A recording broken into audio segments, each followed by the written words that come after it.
Well, who the hell wants to grow up to be Captain Hook? First of all, you've got a hook. Second, you're a tyrant. And third, you're chased by the dragon of chaos with a clock in its stomach, right? The crocodile. It's already got a piece of you. Well, that's what happens when you get older. Time has already got a piece of you. And eventually, it's got a taste for you. And eventually, it's going to eat you. And so Hook is so traumatized by that he can't help but be a tyrant. And then Peter Pan looks at traumatized Hook and says, well, no, I'm not sacrificing my childhood for that. So that's fine, except he ends up king of the Lost Boys. In Neverland, well, Neverland doesn't exist, and who the hell wants to be king of the Lost Boys?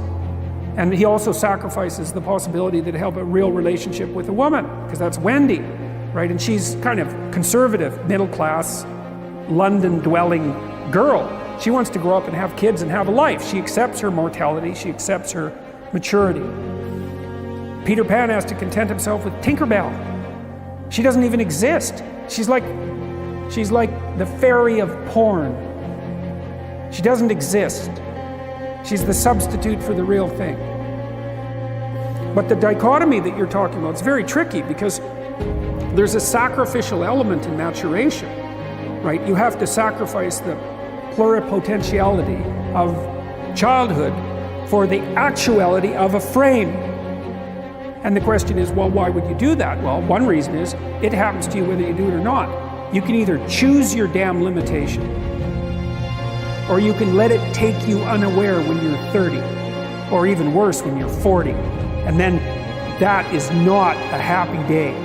I see people like this, and I think it's more and more common in our culture, because people can put off maturity without suffering an immediate penalty. But all that happens is the penalty accrues, and then when it finally hits, it just wallops you, because when you're 25, you can be an idiot. It's no problem.